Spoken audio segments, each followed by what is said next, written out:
What is going on, Headliner Nation? Welcome into our brand new show.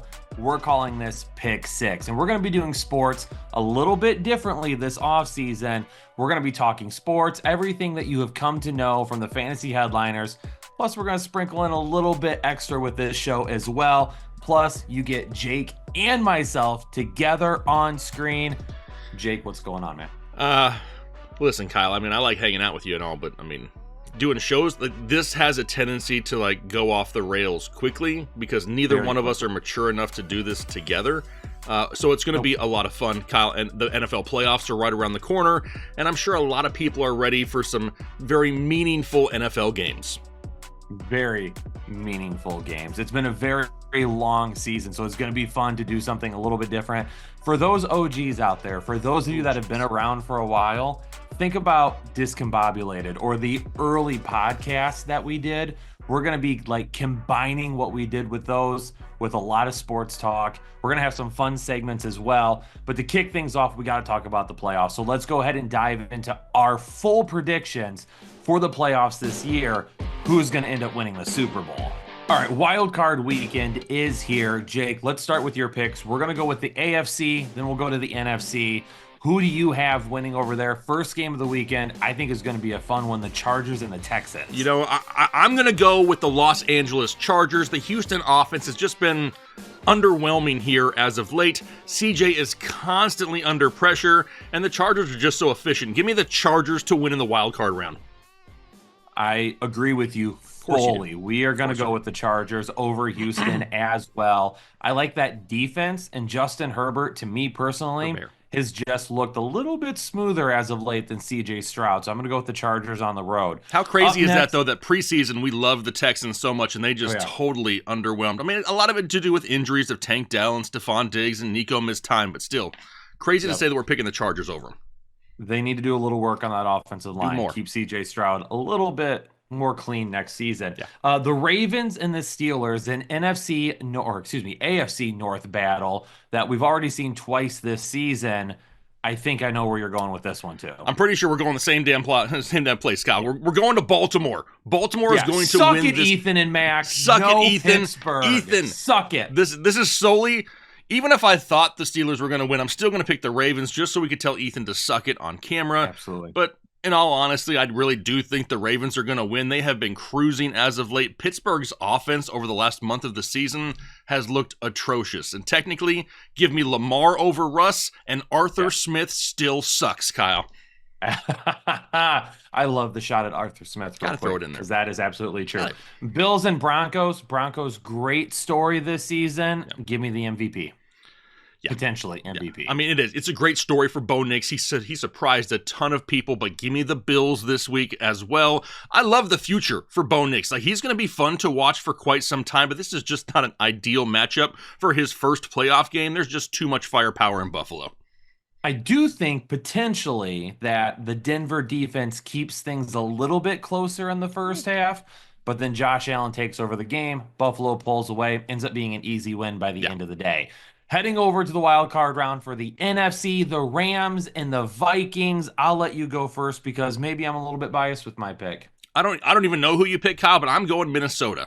And I will say this though, I will not be surprised if LA pulls the upset here. It will not shock me one bit. I think defense should go out the window here, and if we're doing that, I still trust the Minnesota defense slightly more than the Rams. The Rams secondary can just be had through the air, and if Justin Jefferson, Jordan Addison, TJ Hawkinson, or Sam Darnold can get hot, it's going to be a long day for the Rams. I'm taking the Rams over Minnesota. I'm going to go with the Rams. Honestly, it has nothing to do with the Vikings being basically right there with Detroit till the end of the season. I like the Rams because I like the pressure that they could end up causing on Sam Darnold more than the pressure that they could cause on Matthew Stafford. Also, give me the veteran quarterback who has won a Super Bowl, who has been in these big games before. Sam Darnold is a great story, but after the showing that we saw from Minnesota's offensive line, not being able to stop Detroit's defense from just absolutely crippling them on Sunday Night Football, I think the Rams front gets at Sam Darnold a little bit more, and then Matthew Stafford stays calm and cool under pressure, and the Rams walk away with this win with home field advantage. Damn Detroit homer. Damn Detroit homer. Damn This Detroit. game is going to be a lot of fun, though. Tampa Bay and Mm-hmm. Washington. The Bake Show, the young gun Jaden Daniels. This is going to be a fun one to It watch. is, and I really struggled with this one, but I'm going with Tampa Bay. Now, Jaden Daniels is a lot better than he was back in their week one meeting. They faced each other way back in week one. Jaden Daniels is a different quarterback now than he was then. But the way that Baker Mayfield is throwing the football and the way that he's playing overall right now with the likes of Bucky Irving, this is just going to be too much pressure, I believe, in the first playoff game for a rookie quarterback in Jaden Daniels. So give me the Bake Show in the wild card. Remember last season I don't remember last week. Yeah, I don't remember what I had for breakfast. Nope. Tampa Bay ends up just taking care of business against Philadelphia in the first round last year. And I don't think people were really expecting that to happen. I think we're going to play Uno reverse here. I think Washington takes care of Tampa Bay on the road. I like Jaden Daniels to cause a little bit of chaos for that Tampa Bay defense. And at the end of the day, I have a feeling that when I've watched these defenses over the last several weeks, Washington's defense as the season has gone on has gotten better and better and better every Agreed. single week. Tampa Bay's feels a little stagnant to me. I love Baker Mayfield. I love Mike Evans. Like you said, you wouldn't be shocked if Washington wins. I wouldn't be shocked if Tampa Bay wins. But I'm taking this as the big upset of the first round. Jaden Daniels in Washington, they're playing with house money at this point, right? No one expected them to be here. I think they're going to go in. They're going to be feeling really loose, and they're going to be ready to make some plays. We'll find out. We'll find out. The Eagles and Packers, I don't think there's any competition here. I think the Eagles blow the Packers out. I think they pretty much do as well. I mean, this is a rematch of their week one game in Brazil. In that game, Saquon and Jalen Hurts just absolutely dominated. It's really hard to run on Philadelphia, and the Green Bay passing offense just has been disappointing for multiple weeks. And plus, Jordan Love not 100% healthy. Give me the Eagles. Yeah, I'm going to go with the Eagles as well. Now, when we recorded this, I still believe technically Jalen Hurts is in the concussion protocol. Technically, So yes. when this comes out, things could potentially change. If there's no Jalen Hurts this week, then maybe I would end up discussing this a little bit more in depth. But also, Green Bay, like Jordan Love is banged up. How insane would it be to see Tanner McKee and Malik Willis face off in the first round of the playoffs? Because I talk don't. about one of the worst games that you can Yeah, find. that would probably be the least viewed game of the entire weekend. Now, a lot of people are probably watching this comment like, you know what? I want to pick differently than these guys. So before we dive into the divisional round, Yes. let me just go ahead and throw this out here. We're going to do one of those ESPN pigskin challenge brackets, so you can get in on it too. There is a link down below in the description right now to join our bracket challenge. If you're interested, you got to know the password though, so pay attention, ears open, eyes facing the camera. You got to use TFH to get in. Obviously, everyone who watches these videos is going to see it, but you got to know it to get in. Come, make your picks, and let's just see who finds themselves at the top of the list here when the brackets are all done. Can't get in without coops, babe. Gotta have coops to the BK Lounge. What the hell is a coop? Little Dane Cook throwback. Damn, I don't remember. I told you I don't remember last week. I don't remember Dane Cook. I remember the name, but I couldn't tell you anything about it. All right, we're gonna go back to the All right. AFC for the divisional round because our picks in the AFC were the same. So we'll see if we stay on the same plane here moving forward.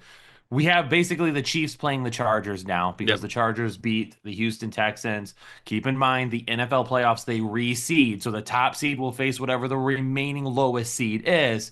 Chiefs and Chargers. I can't go against the Chiefs in this one. I'm not. I'm not going against the Chiefs. And you'll probably see in the rest of my bracket it's going to be hard for me to go against the Chiefs for the remainder of the bracket because with no team winning 3 straight Super Bowls, it's just the writing is on the wall.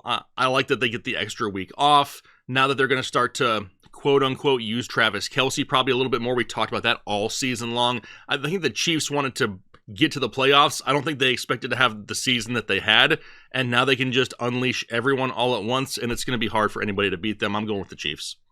I do love what Jim Harbaugh's done in LA. They've got something special brewing there, I Agreed. really feel like. And I feel like this game could end up coming down to a one possession game late in the fourth quarter. I do think it could be close. but give me what Kansas City has done over the last couple of years. Patrick Mahomes, Travis Kelce, the whole group that they have there, Chris Jones in the middle of that defense. I will take them to end up Yep. winning this game. Yep. So the other divisional matchup for the AFC will end up being the Bills and the Ravens. Who do you have here, Jake? I mean, a lot of people. I'm gonna piss off Bills Mafia. My bad. I'm going with the Are we Ravens. going with the Ravens? I'm going the Let's Ravens go. over the I've got them Bills. too. The Ravens are Yes. just playing so great right now, and Buffalo is really vulnerable on the ground. And when you're facing a guy like Derrick Henry, he could literally run for 150 yards and 3 touchdowns in this game if they get to this point, and they can keep the ball away from the Buffalo offense. It would be a walk in the park for Lamar.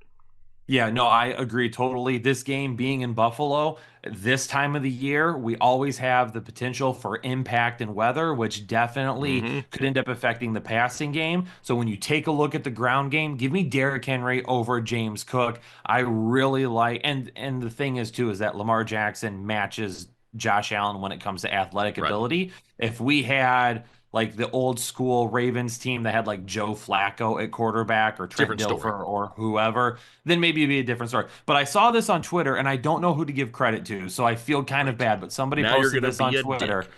So the last 2 times the Ravens have won the Super Bowl, they won it with a quarterback who was 28 years old.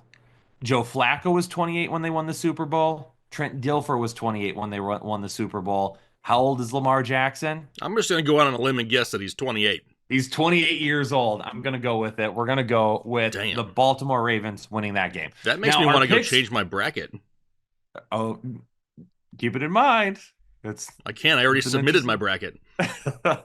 Damn. All right. NFC, we're different. So you end up having the Bucks beating the Commanders, and you had the Vikings beating the Rams, which means for you, the Vikings are going to head back to Detroit 2 weeks later to face the Lions. Who do you have in that matchup? The Lions are going to straight mushroom stamp them again. Let's go. I think it's Love it. at this point it's just like a confidence factor, and if they get to that point, it's just going to be the end of the road because Detroit, even though they're not 100% healthy, their mental We're getting fortitude, closer. yeah, it is, but their mental fortitude is just light years above Minnesota. And if it comes to this game again, give me Detroit once again. Dan Campbell also has other types of fortitude that are just bigger than the rest of the league. if I've you know never what I'm looked, no saying. plan on it. Oh man, give me the Lions over the Commanders at home, which is the game that I would end up having with Washington beating the Buccaneers. I think it would be a fun game. Detroit they struggle with running or with quarterbacks that are able to move, get out of the pocket. So I do think Jaden Daniels will give them a little bit of trouble in the first half, but Detroit ends up coming away. So then in the second game, because of what we had, so we both had the Eagles winning. Yep. But you had the Bucks winning, which means it would be Eagles versus Bucks for you. Yep. It'd be Eagles versus Rams for me. Yep. A rematch of last year in the wild card round. So who do you have in your matchup? It doesn't really matter. I don't think who we put in there. It's going to be the Eagles for me. They're going to win. And Yeah. as long as everyone is healthy, and I know we can say that for almost every team, the Eagles' offense is just built to succeed at this point, and their defense is super solid. So even though Baker can put up 30 plus in this game potentially, I don't know if Tampa Bay's defense, I don't care if anyone else's defense can keep the Eagles scoring a low enough amount of points to prevent them from winning this game. So give me the Eagles. Okay. So we're back on track. The championship rounds, conference championship round, we have all the same teams. Well, Chiefs and Ravens over in the AFC. You sounded pretty confident in the Chiefs. I'm assuming you're going that direction. I put the Chiefs again. And this is not what I want to happen, okay? I mean, I do because I want to win this challenge. But, like, in real life, like, I would prefer this to be Baltimore. But I just don't see... I don't even know how the Chiefs won half their games this year. You know what I mean? It's just like every single week, it seems like they just find a way or just the ball bounces one direction or one call happens, and the next thing you know, the Chiefs are walking away with a victory. And if they get to the conference championships, one game away from the Super Bowl where they could make history, I don't see how they don't win that game. I want Baltimore, but I picked Kansas City. So Kansas City is the only team in the NFL this season to have a winning record and not score 30 points in a game. Exactly. Like, just I don't know how they do it. Insane. Yeah. Which is why I'm picking the Baltimore Ravens. Okay. If you don't score 30 points against the Ravens, you're not winning. I am picking the Ravens to win this game in Kansas City. Lamar, Hopefully Zay Flowers is feeling good by then. Mark Andrews has been hot the second half of the season. Derrick Henry, give me that offense. I don't think Kansas City stops them from scoring 30 points. They get revenge for that game earlier in the season. They get revenge for past playoff losses. Give me the Ravens headed back to the Super Bowl. All right. What about the NFC? I think you already know who I'm picking. I figured you were going with the Lions. No matter who they could have played the 80. They could have played any team in history, and Kyle still would have picked the Lions. Correct? Potentially. Now, I will say, if Detroit had not gotten the number 1 seed and they didn't have home field advantage, I would be worried about them going to Philadelphia.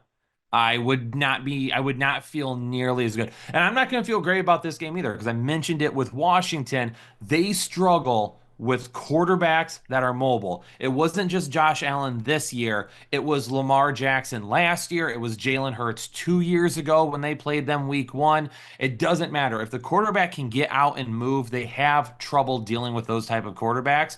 But the biggest thing for me, this defense looked killer this past week, and I think a lot of that was because Alex Anzalone was back, and he is a big guy in the middle of that defense that helps keep those quarterbacks from getting all over the place, which he was not really able to help with going up against Buffalo. I think Detroit beats Philadelphia at home. I mean, as much crap as I give you for being a homer for the Lions, I picked the Lions as well. Let's go. It just seems like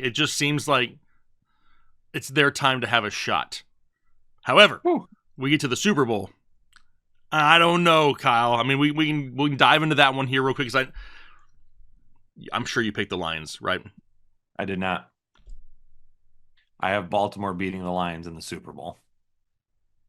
I think by the time we get to the Super Bowl, I think this defense is going to be worn out, having to face Jaden Daniels, having to face Jalen Hurts, and then having to face Lamar Jackson.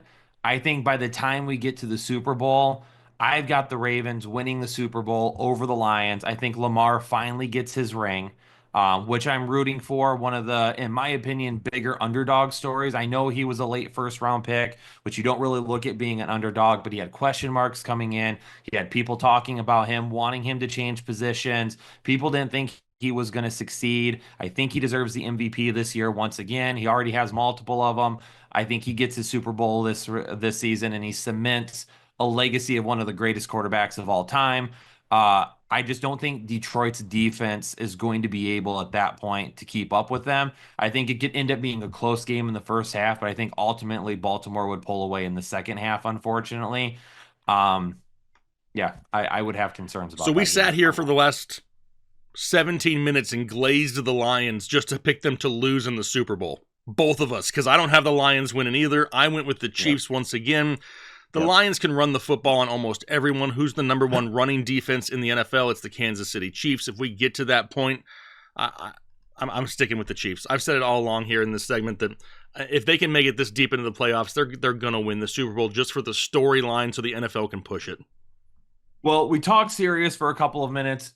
Jake has Kansas City winning it all. Yep. I have Baltimore winning it all. Let's go ahead and talk a little bit more of a fun topic now. Segment number 2 here in Pick 6, which, if you're keeping track, it's called Pick 6 because we have 6 segments that we're going to talk about. Topic number 2, segment number 2, is going to be all about home field advantage. And I want to get Jake's thoughts on this because I sat at Ford Field with my son this past Sunday, and I watched Detroit, Minnesota play in person.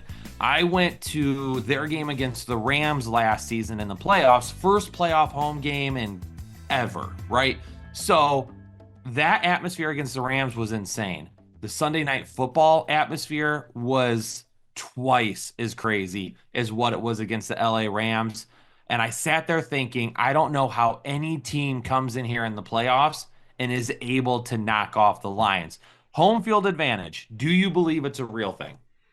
I think it's a thing, but I think it's overblown in a lot of scenarios. And I got some stats here, Kyle. I did some damn research. I actually did a little bit of work on this one, Kyle. So over the last 4 years, in the first weekend of the NFL playoffs, the home teams have gone 14-4. So yes, the home teams are winning. The previous 3 years, though, the home teams went 4-10. So back-to-back years didn't really correlate as far as win-loss records. Now, this year during the season, home teams went 145 and 127, a win percentage of 53%. Last year during the season, home teams went 151 and 121, a 55% winning percentage. So basically 50-50 when it comes to home field advantage. But we also got to remember this. The teams with home field advantage are typically the better overall teams. They should be winning those ball games anyway. I mean, I think it's something a lot of people forget about.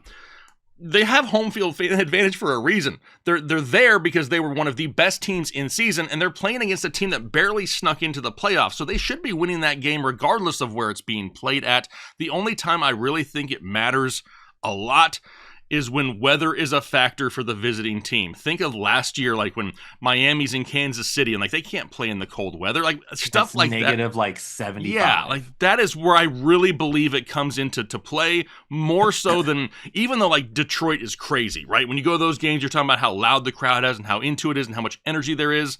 If you're facing another really good football team, that's not going to matter that much to them. You know what I mean? If they're facing a fringe team that maybe probably shouldn't have been in the playoffs or they snuck in by the final game of the season, yeah, it may play a factor on them, but that team should be losing that game anyway. I think it really depends on the teams that you look at as well. So I'm going to stay away from Detroit for just a second because I think people are going to be like, oh, you're a Detroit fan. But when you take a look at like Seattle, right? Like Seattle was considered one of the best home field advantages for the longest time. Remember, what was it called? Beastquake or whatever when Marshawn Lynch had that big touchdown run. I mean, a lot of people going into that game were like, hey, against the New Orleans Saints, won their division, or did they? No, they were number 2 in their division, but they had a wild card, one of the better records, and they had to go play Seattle. That type of game, that type of atmosphere, I think makes a difference even against good teams, because I think you could argue that New Orleans was the better team, but trying to go on the road in Seattle in that type of environment was really tough. Kansas City obviously is a very loud stadium to play in. You take a look, I've heard, Minnesota is a very loud stadium to try and play in as well. Philadelphia, obviously, maybe not the loudest stadium, but maybe the craziest. Yeah, batteries thrown at you and stuff, you know what I mean? Batteries, they hate Santa. Yeah. Buffalo, all of their fans are jumping through tables before the game begins, throwing snowballs at you. So I think it really depends on the type of team you're playing. Like if I take a look at the playoffs here, Houston doesn't have a home field advantage. I mean, I'm not going to go to that stadium and be like, holy cow. No. I don't think the Chargers are going to have a home field advantage. No. Baltimore, okay, but nothing crazy. I don't think Pittsburgh has that big of a home field advantage.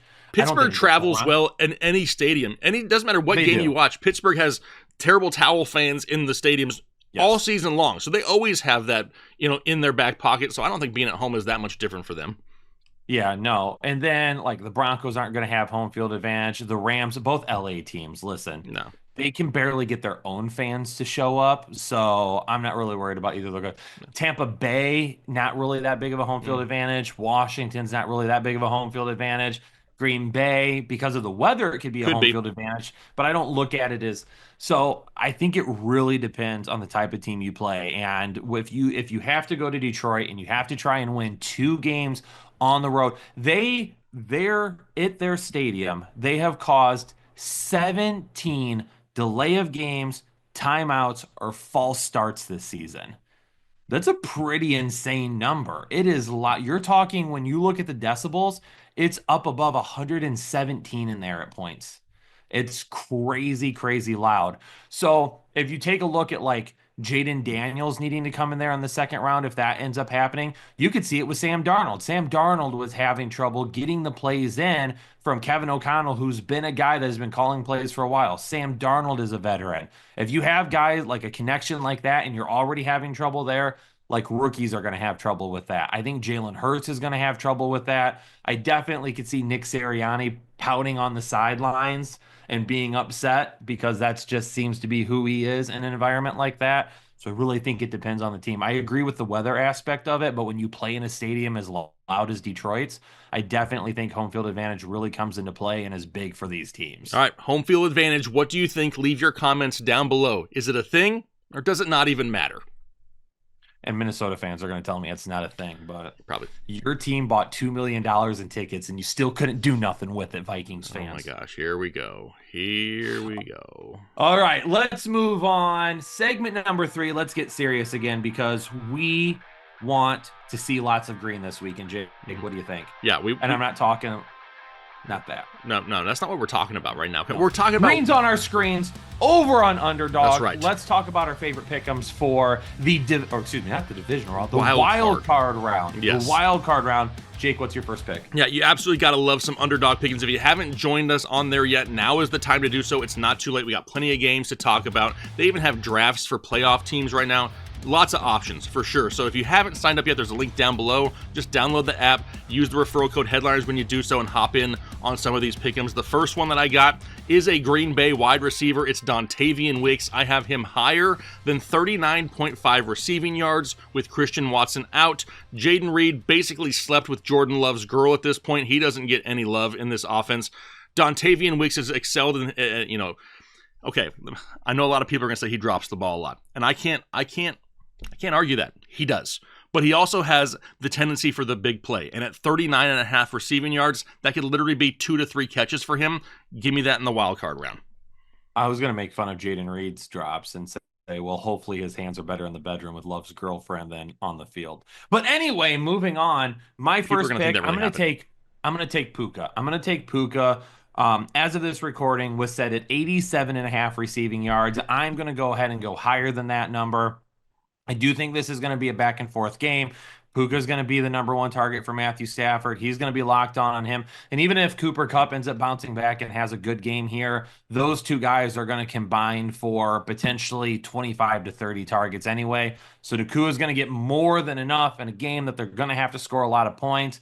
Even if Nakua's number were to bounce up to like 90, I'm still probably willing to go higher than that as well. Perfect. I'm going to show a little bit of love next to a defensive player, Kyle. Ooh, because Jake loves the D. This guy. We're talking defense for a second, okay? Because we don't ever do defensive pick'ems. We spend a lot of time on offense. I got to show a little bit of love this week. I'm going with Nakobe Dean, higher than 8.5 tackles and assisted tackles. He has surpassed that total now in 4 straight games, and I expect him to be highly involved in this game. 8.5 tackles plus assists. Remember, an assisted tackle counts as well, not just a solo tackle. So 8.5 combined tackles here for Nakobe Dean in the wild card round. The only time Jake loves more D is when there's assist with it. See what I mean, people? Remember when we started this show? That's what you're going to be getting with this show. That's what you're going to be getting. If you don't like it, then shut it off. But I guarantee you're not. I guarantee you are going to like it. So stick around.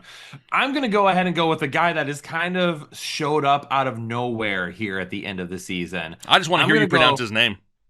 Olamide, I know I don't pronounce it exactly correct. Olamide Zacchaeus is the way I've always heard it pronounced. But then over the last couple of weeks, I've heard Olamide.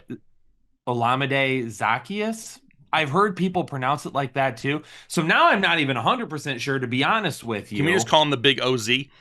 The OZ. Let's call him I Oz. like that. Oz. Let's call him Oz. I'm going to go with Oz. Higher than 35.5 receiving yards. He's been over that number in each of the last 4 games. Tampa Bay currently allowing the 7th most receiving yards on the season. Jaden Daniels is looking his way in a big game where there's going to be a lot of points scored. I'm going to go with the big OZ, higher than 35.5. Yeah, I love that one. When I saw that on your list, I'm like, dang it, I really like that one too. All right, I'm going to end mine here with my third pick with Jordan Addison, wide receiver in Minnesota. I got him higher than 4.5 receptions. He's had at least 6 targets in 5 straight games. He's had 5+ receptions in 4 of his last 5 games. The only game that he didn't was that game last week against Detroit where they got smoked. But now in a matchup going up against the Rams, it is way easier to throw on LA than it is to run on LA, and I can see some big-time scoring in that game. So give me Jordan Addison higher than 4.5 receptions.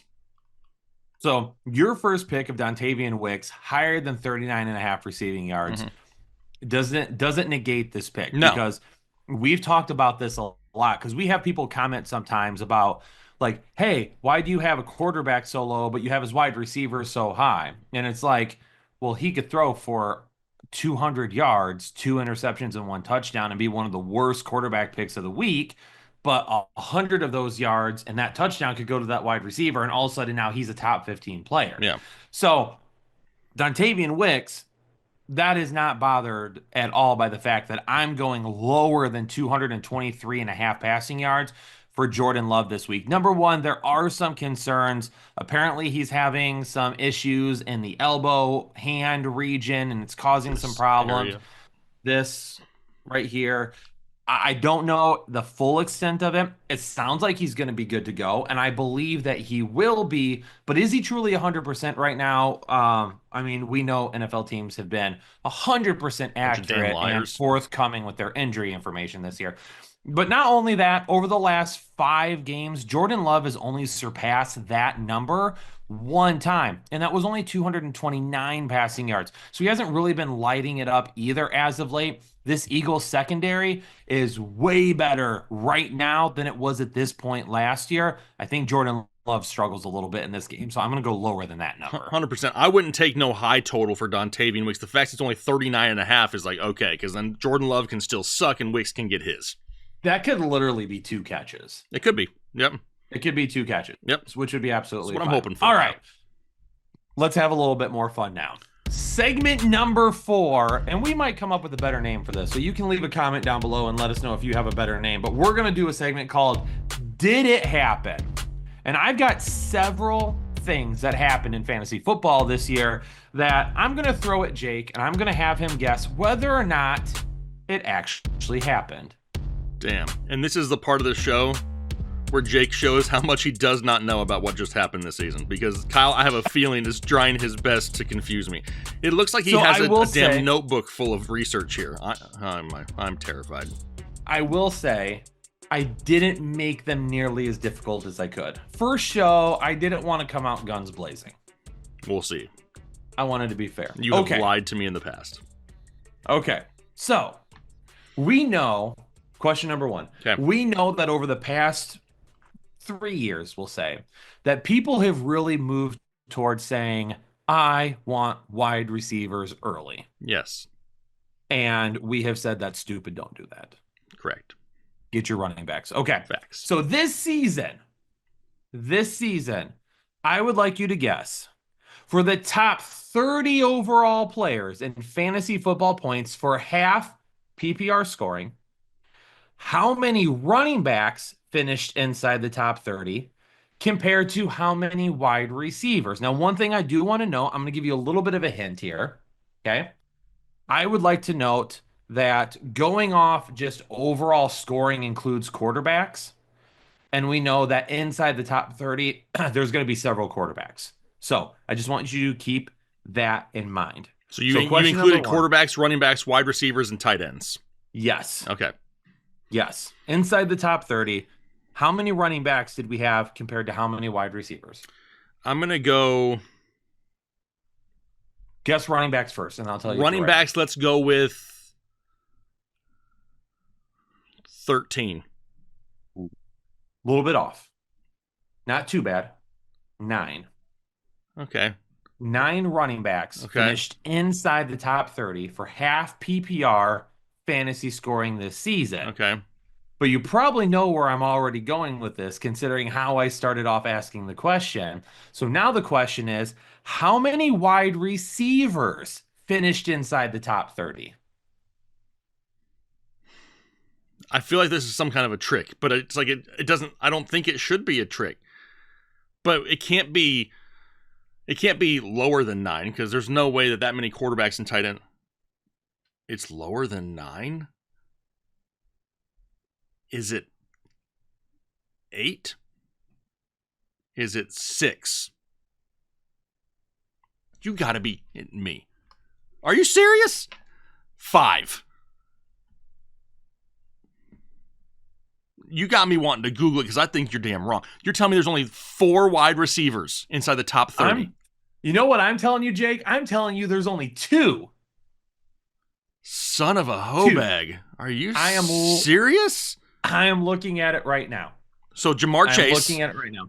Jamar Chase was at number 6 overall. Okay. And then you scroll all the way down to Justin Jefferson at number 22. Oh, I am wrong. Uh, It's 3. okay. Well, still, that's still a damn low number. Amon-Ra St. Brown snuck in. It is 3. That's my bad. But still, That one's 3 on me. wide receivers, 9 running 3 backs. wide receivers. 9 running backs. That leaves Brian 18 Thomas players. Jr. barely missed it at number 31. Wow. So we got 3 wide receivers, we got 9 running backs. There's 12 total players right there. 18 of them, and we know there's like, is there only 1 tight end? There are no tight ends. Okay, I didn't know if Kittle would like slowly sneak in there. I don't know. It's mainly quarterbacks. And the reason I feel like that ended up happening was because of lots of injuries this year. Yeah.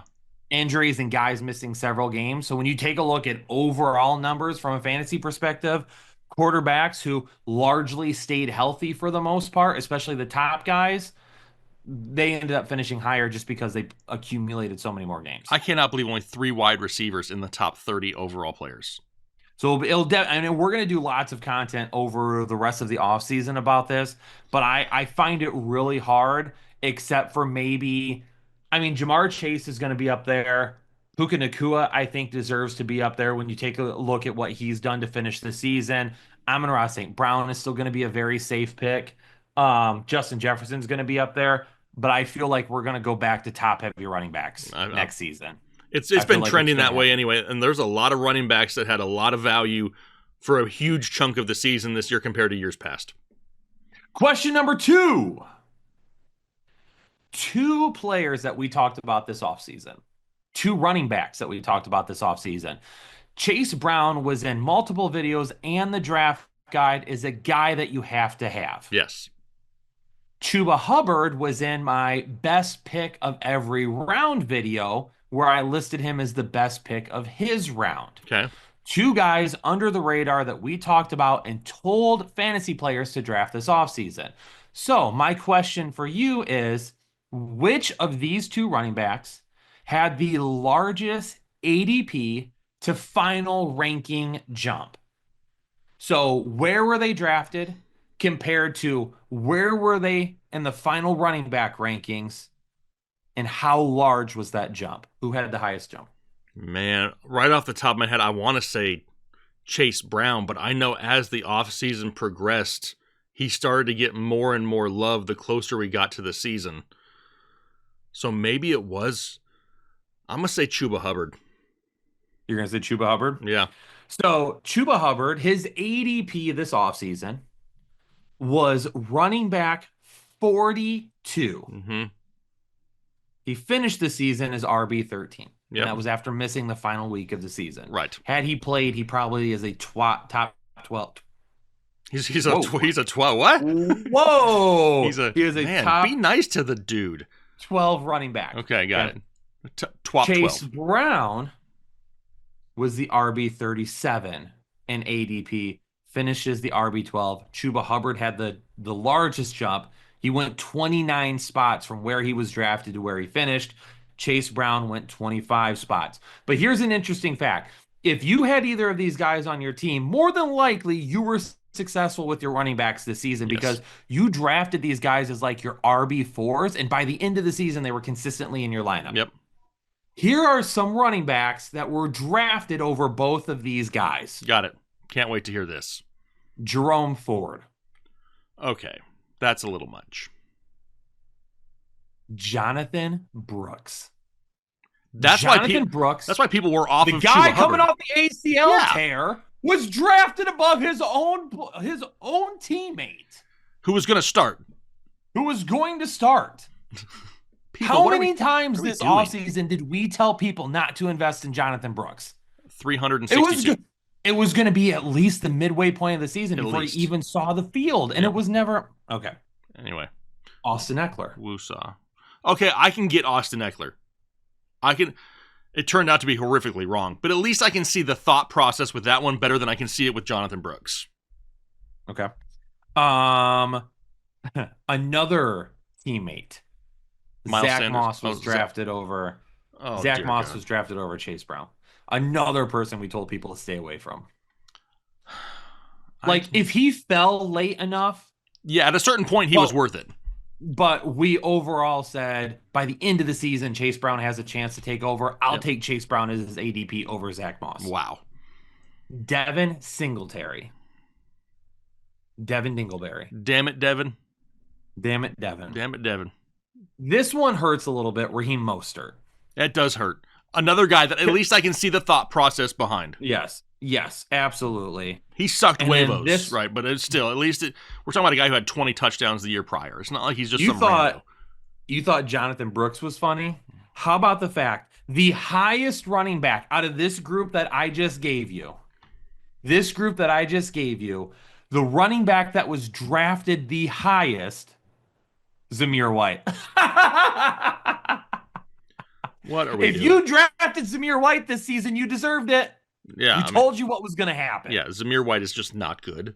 He's just not. You can't look at like a training camp photo of him like all jacked and just think he's going to translate into an all-world running back. It's just not going to work. Amir Abdullah was better. Let that sink in. Amir Abdullah. That's pretty crazy, though. I mean, it's kind of fun to go back and look at a few of those names, but yeah, I knew that towards the end of the offseason, the Chase Brown hype was starting, so I figured he would be a little bit higher. So hey, I got one right, Kyle. I'm on the board. Now, I had to. This one may not be super in depth, but we're going to go with it anyway. How many rookie wide receivers finished inside the top 12 wide receivers this season? Okay, well, Brian Thomas Jr. is one of them. I don't think Lad McConkey didn't finish that high. Huh? Did he? I want to reconsider that. Did Lad finish top 12? Did he? Wow. At a kid? Way to represent. So Lad McConkey finished as the wide receiver 12. Right on the dot. Right on the dot. Right on the dot. One more. Oh, why am I drawing a blank here? Who else? Probably the best wide receiver in the draft. It was between. Oh, it's him and Malik Marvin Neighbors. Harrison. What am I thinking? It's Yeah. Malik Neighbors. Yeah. It's Malik Neighbors, which is crazy. Yeah. Considering like halfway through the season. quarterbacks. Yeah. He wasn't even getting looks halfway through the season, and all of a sudden they changed quarterbacks and Drew Lock turns into Joe Montana. Yeah. So I went back and I looked. When do you think was the last time three Wookiees? When was the last time three rookie wide receivers finished inside the top 12 wide receivers for a season? It can't be too long ago, right? I'm going to say within the last 8 years. Am I close? I went back to 2013 and couldn't find three. Oh, well, all right then. It just seems like the last time we were decently close, I believe, was AJ Brown and DK Metcalf. DK Metcalf. Okay. But 2023, Puka was in there at number 4. Yeah. Nobody else. Okay. 2022. This is why I was asking you draft years I got before you. we started. Now it makes sense. I don't see any rookie wide receivers. In the top 12. Jefferson, Adams, Hill, Diggs, AJ Brown, Lamb, Waddle, St. Brown, Cooper, Smith, Kirk, and Chase. Okay. 2021, Kupp was not a rookie. Debo, Devontae, Justin Jefferson, Jamar Chase was a rookie. He was at wide receiver 5. Okay. Tyreek Hill, Stephon Diggs, Mike Evans, Deontay Johnson, Mike Williams, Hunter Renfrow. Was he a rookie? I don't know. It's Hunter Renfrow. I never really paid attention to him. Year? Is he bagging groceries now? He might be. He could be. And then DK Metcalf. So even if he was a rookie, there's not 3. Yeah. 2020, Adams, Hill, Diggs, Ridley, Hopkins, Justin Jefferson, who was a rookie, DK Metcalf, Thielen, Lockett, Evans, AJ Brown, Allen Robinson. Wow. So yeah, no, it's been a while. What's crazy is like when you think about it, every single year there's stud rookie wide receivers though, and it's like it feels like there is more than there really probably has been. But yeah, 3 this year. Here's a trip down memory lane for you. 2019, Michael Thomas, Chris Godwin, Julio Jones, Cooper Kupp, DeAndre Hopkins, Kenny Galladay. Wow. How about at number 7, fantasy Bigfoot himself, No way. Devontae Parker Wow. at wide receiver 7. So anyway, I forgot all about going that guy. all the way back, I was having trouble finding the last time 3 rookie wide receivers all finished. This could end up being one of the better rookie wide receiver Yeah, classes that we ever talk about, for sure. And we didn't even, especially if Marvin Harrison there you Jr. go. can Yep. get his crap together next year. I think it's more if Arizona can get their crap together. Can they just throw him the That's football? true. Like, dude doesn't even get 10 targets a game. Like, he's not even close to 10 targets a game. Well, I think there's also something to be said about the fact that I do have some concerns about his contested catch ability. At times this season, I think he got beat a little too much. But he still didn't even get enough targets to do it. Look at what Neighbors was getting weekly. It's not like Arizona has anyone else to throw to. He wasn't even getting. I think didn't Harrison only have like 2 or 3 games all year with 10 plus targets? That's stupid.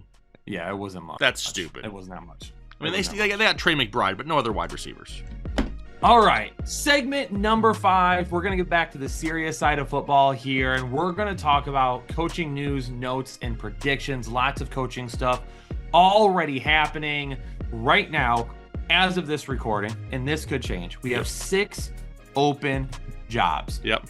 The Bears, the Patriots, which I think shocked a lot of people. Yep. The Jets, the Jags, the Saints, and the Raiders. Yes. Correct. I don't know if I look at any of those jobs and hoop myself with excitement. The most exciting to me would probably have to be, I would say, the Bears. But that's just because the weapons that they have, being in the division that they're in, does not excite me, because that's not a easy path to the playoffs for a young head coach that's going to take over. Like, if I'm trying to find a team that has a chance to turn around quickly and get to the playoffs quickly, it would probably be the Jags. I feel like they're probably the closest just because of the division they're in. That defense needs a lot of work. I'm not saying that they're ready for it. I just think if I'm looking, concern. Yeah, I mean, maybe the Saints are close to the division. I mean, that was kind of a close battle there between Atlanta and Tampa Bay. Neither one of them are setting the world on fire, so maybe, but the Saints don't have a whole lot of pieces. There's not a lot of jobs out there that are going to be highly, highly coveted. Do we want to take a stab on who's going to go where? We can. Okay.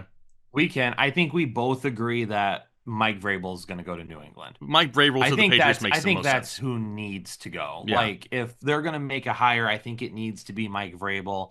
I think he needs to bring back some of that. I'm not a big fan of the way Gerard Mayo. I can't talk. Yeah. The way Gerard Mayo handled the Patriots this season. I think there was a lot of games in the media. I think he was overwhelmed as a coach. I don't think he was ready to take over. It sucks that he got fired. I don't think he necessarily deserved it. But I think as the season went on, especially when you looked at the way he handled that issue with his offensive coordinator a couple of weeks ago, where he essentially blamed him in his post-game presser for how things went down. He would say things all season long like, Ramondre is going to start. No, he's not. Now Antonio Gibson is. And then, oh, yeah, Ramondre is going to start. He takes the first carry, and then he doesn't see another carry the rest of the game. It just felt like there was a lot of games being played by Mayo. Yeah. And I think the Patriots are set up well. I think offensively, they're good for the most part. They've got their quarterback. They could probably help that offensive line a little bit. They need to sign a wide receiver. And other than that, they're good on offense, and the defense isn't all that bad either. And now they've got a top pick that they could, who knows, maybe Travis Hunter falls to them. I don't know how he's going to end up playing, whether it be one side of the ball or both. Right. There's some good defensive players. If I look at this, I would say personally, probably the Patriots. Yeah. When you talk about everything, Yep. ownership, and the Jags, there's no way that owner just cannot keep out of his own way. Yeah, he's a problem. What about Chicago though? I think Cliff Kingsbury is a option for Chicago only because he coached Caleb Williams at USC. I agree with that. I think that is a pretty solid prediction. It's not shocking to see another coach reused, but I also don't think Cliff Kingsbury got a fair shake in Arizona either. Mm-hmm. So I would like to see him get another shot to see what Kingsbury was able to make Kyler Murray productive. Look what he's done with Jaden Daniels. He's coached Caleb Williams before. Does that mean that they're going to go to the Super Bowl? Probably not. But I mean, it makes sense. It makes sense. It could be for a sure. step in the right direction, though, for sure. What about the Jets? I see your prediction here, and I feel like this is the most Jets move of all time. That's exactly what it feels like to me. I mean, I put Rex Ryan down, and I get it. It's probably not going to happen. He's already trashed Aaron Rodgers in public, saying like the country club lifestyle would be over. But he is the last Jets head coach to win. Actually, let me put it this way. The only Jets head coach to have more wins in a season was Bill Parcells in 1998. Rex Ryan is the highest winning coach in the Jets history since then. So it's a familiar face, right? And even though I may not agree with it, it could make a lot of sense to get his hard-nosed coaching back in there to try to right the ship somewhat. Does that mean that Aaron Rodgers is probably gone? Potentially, if that happens, but I don't think those two would work well. I don't think they would work well at all. Like that would be an absolute dumpster fire if he stays, for sure. And then that begs the question, like, what are they going to do at quarterback? Doesn't matter. They won more games with Zach Wilson. It doesn't matter. This is true. It doesn't really matter. And there's going to be some guys that can be signed this offseason. Yeah, there's going to be some guys that can be signed this offseason. I think there's going to be some guys available for potential trade as well. Yes. I got to say, I don't think Ben Johnson goes to the Jags. I put that there just because I think he gets a job, but I had nowhere else to put him. I think he ends up getting a job too. Realistically, I think the Bears is an option, even though I do not want to see that. I don't think he wants to go in division because he knows he's going to have to face those teams. You know, he's going to have to face Minnesota and Detroit 4 times every year, and I don't think he wants to do that.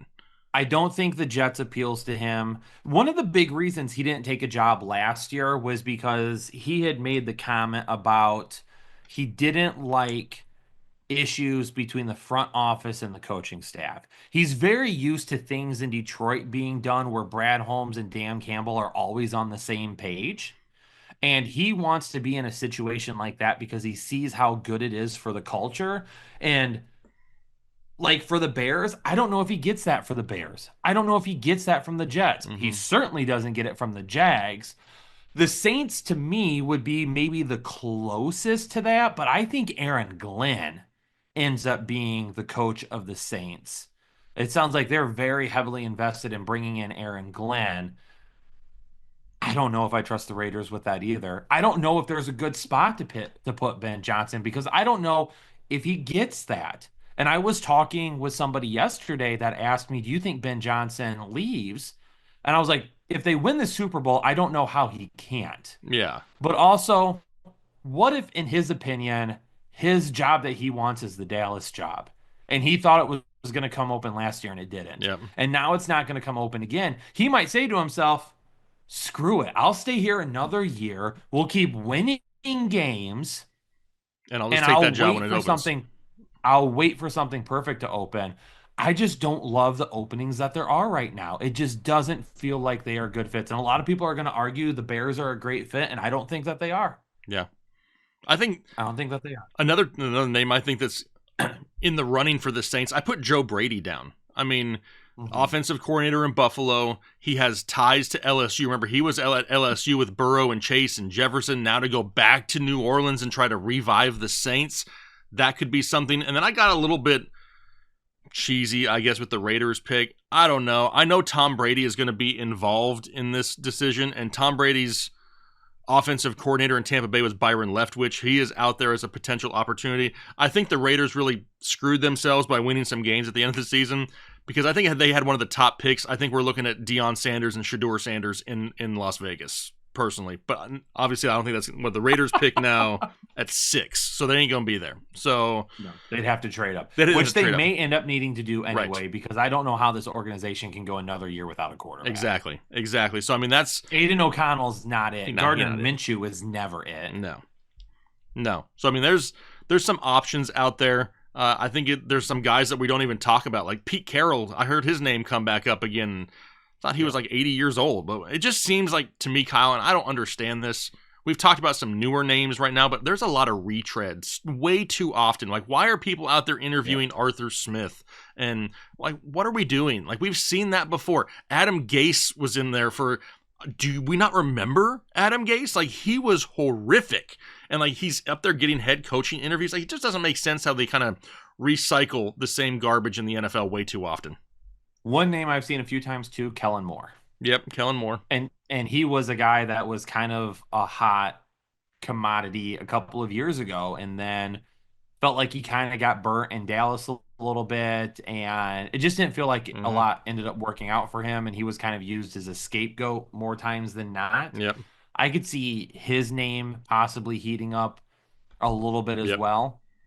And I'm sure there's going to probably be a name or two that kind of come out of nowhere where people are going to be like, whoa, didn't really see that one coming. So we could see that. But I do agree, like the retreading of head coaches in the NFL happens too often. Really want it to stop. 100%. I really want it to stop. That's right. Put your coaching predictions down below, though. Let us know where you think everybody's going.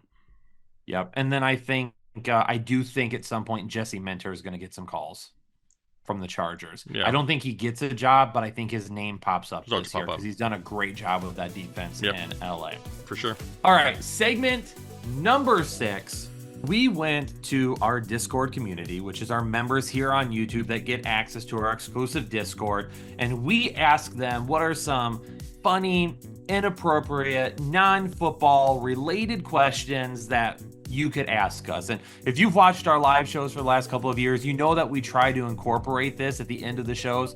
But unfortunately, they've gotten so busy this past year that's been really hard to do this. So we thought it was a really good segment to add here. So let's kick it off with Eddie P, who asks, how many days in a row can you wear the same pair of blue jeans before it becomes a problem?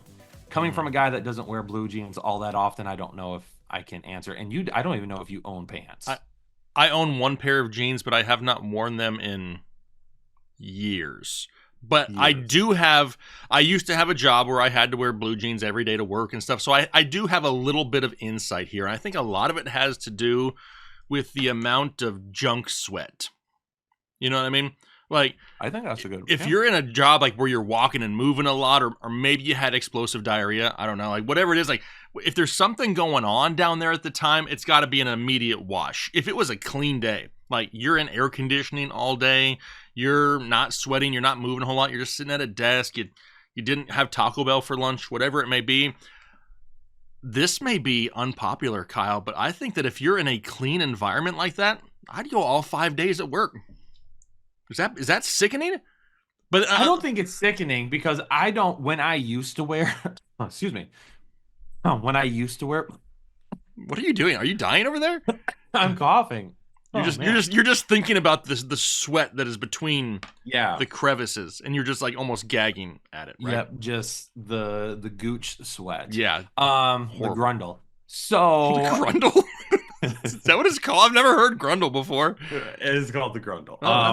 All right then. I have been sick as of recent. I'm on the tail end of it. I saw a little bit of a cough.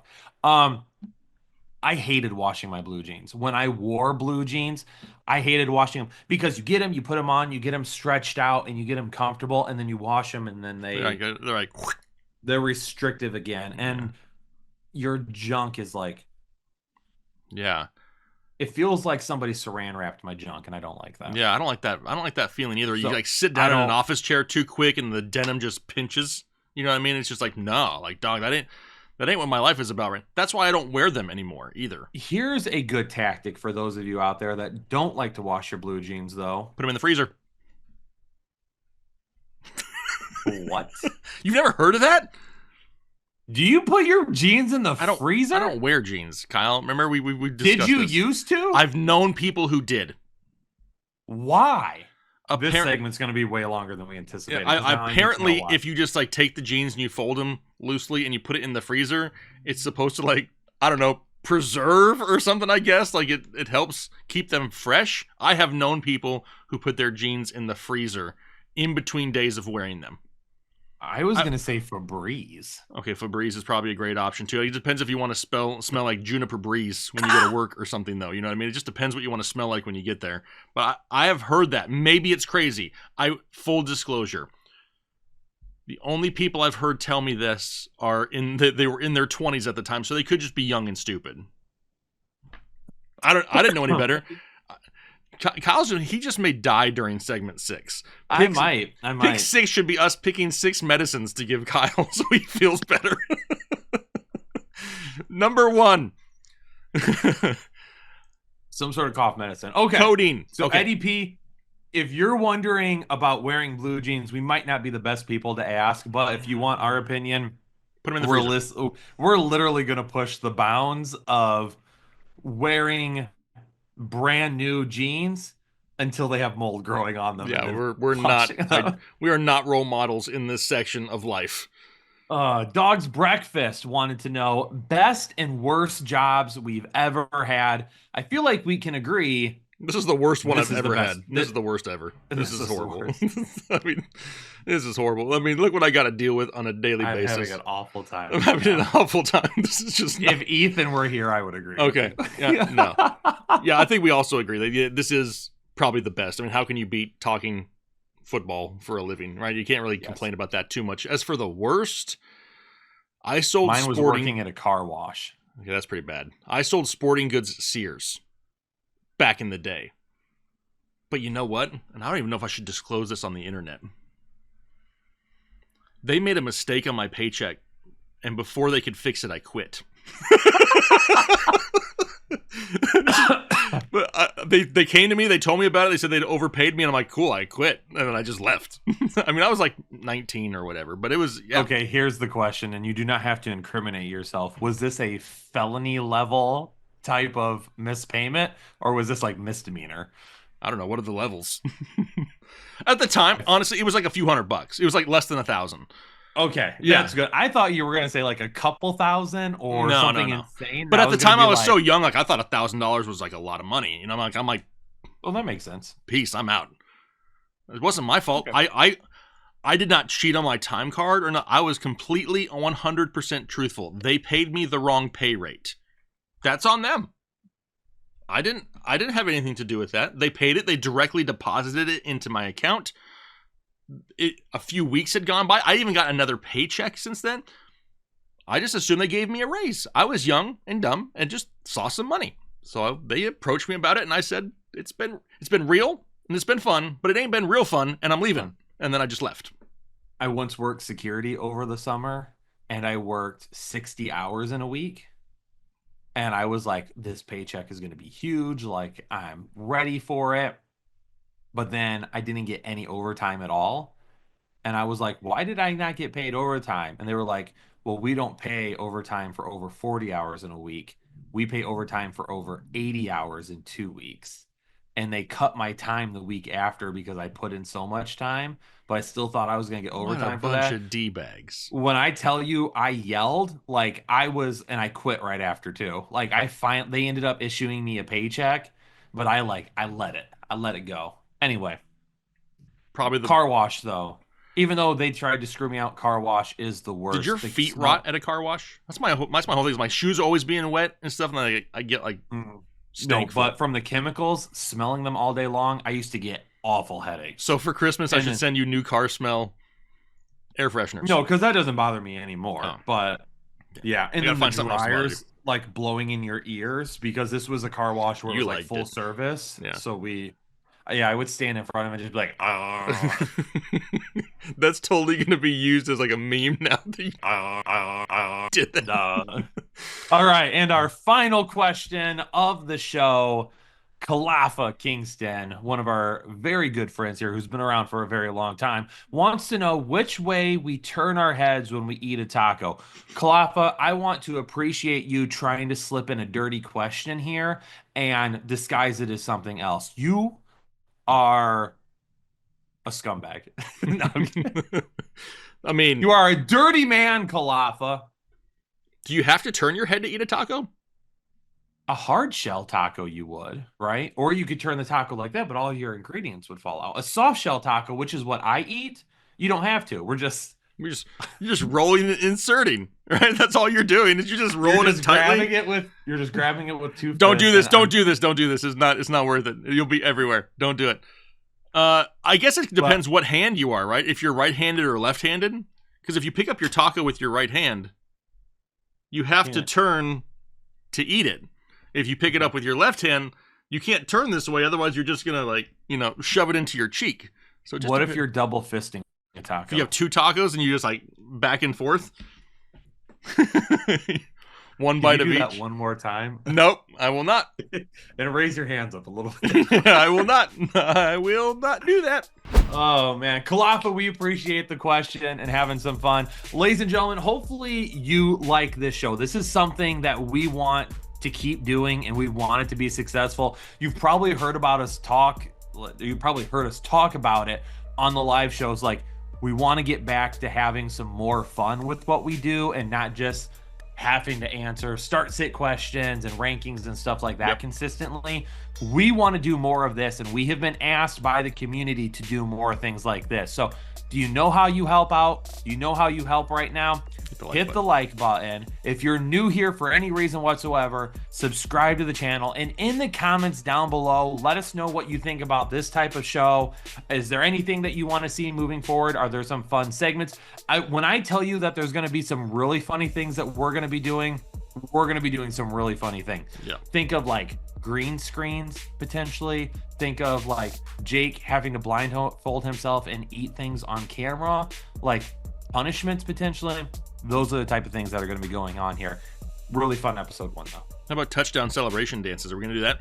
Ooh, yeah, touchdown celebration dances. Jake and I have to recreate some of the best touchdown celebrations from the week prior. Then we have to post the video and see who gets the most likes. Just things like that.